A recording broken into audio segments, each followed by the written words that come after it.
Biat, comme vous le savez, a créé une fondation dédiée notamment et essentiellement à la jeunesse. On a travaillé en menant une réflexion fondée d'abord sur l'analyse de ce qui existait, en interviewant le maximum de personnalités, soit d'entrepreneurs, soit de responsables engagés dans le travail de soutien à l'entrepreneuriat. Et puis on a regardé beaucoup ce qui se faisait à l'étranger. Et l'idée donc aujourd'hui, c'est vous montrer à la fois quelle est l'analyse des besoins, l'analyse de la situation, pourquoi l'entrepreneuriat est une des réponses aux défis économiques et sociaux du pays, et puis ensuite qu'est-ce qu'on peut faire en se fondant sur les exemples. Il y a une chose que tout entrepreneur et toute entreprise doit passer par trop tôt dans son cycle de vie, c'est la comptabilité. Alors, l'influence que peuvent avoir les entrepreneurs sur l'écosystème, je pense qu'il y a 3 axes principaux. Il y a inspirer, former et acheter. Moi, personnellement, je ne connaissais pas la Fondation Biat. Ils sont venus me voir et m'ont dit « Vous êtes entrepreneur, dites-nous quels sont vos problèmes ». Ça, c'est vraiment une très belle démarche.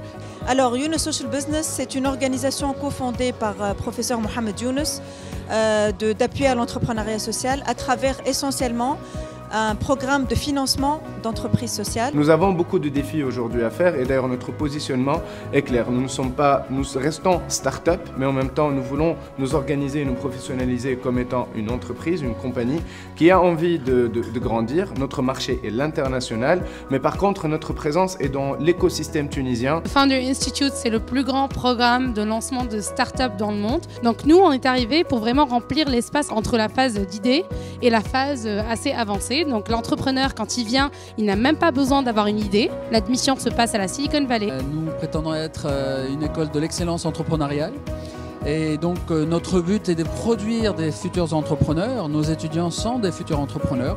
Et pour cela, on est obligé et on est très intéressé d'être très très proche de l'environnement entrepreneurial.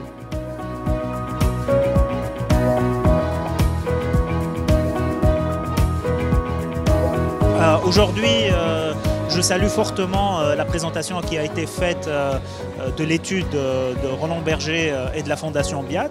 Je pense que le rôle de la Fondation serait dans cet écosystème vibrant, un peu le liant de tous les acteurs, de toutes les initiatives qui sont aujourd'hui au nombre de 127 accompagnateurs des entrepreneurs entre l'inspiration, le early stage et le take-off. Donc la présentation d'aujourd'hui était vraiment très très intéressante. Donc on était tous conscients plus ou moins, même quand on a parlé dans la pause café de tous ces problèmes-là. Mais le fait de les centraliser, de les valider avec une étude et avec de vrais chiffres, on manque de ça aujourd'hui. Autour de la Biat, il y a un nombre de personnes et un nombre d'expériences qui doivent être mis ensemble pour aider les jeunes entrepreneurs. Voilà, c'est là où la Biat, où la fondation de la Biat va essayer de rentrer dans l'écosystème existant et essayer de le solidifier, comme a dit Hakim tout à l'heure, essayer qu'il y ait un acteur qui soit là aujourd'hui, demain et après-demain. Donc je pense que la Fondation Biat peut venir vraiment aider cet écosystème en venant faire ces petites tâches de façon concrète et en continuant à rapprocher des acteurs du public, de l'enseignement et des acteurs traditionnels de l'entrepreneuriat avec ce nouvel entrepreneuriat. L'initiative d'aujourd'hui est excellente puisqu'elle rentre dans ce rapprochement. Nous savons que dans le programme de la Fondation Biat, un des axes importants, c'est l'éducation et l'entrepreneuriat. Nous faisons les deux, l'éducation et l'entrepreneuriat. Je travaille sur l'axe entrepreneuriat. Donc aujourd'hui, à la Fondation Biat, on a eu notre premier cercle de l'entrepreneuriat, qui est vraiment une plateforme d'échange entre les différents acteurs de l'écosystème. L'idée, c'était de partager notre première étude, qui était l'étude de départ, pour montrer qu'on a bien compris les défis et les opportunités que présente l'entrepreneuriat en Tunisie. Et l'idée, c'était d'inviter les autres partenaires à travailler ensemble et avancer nos projets ensemble.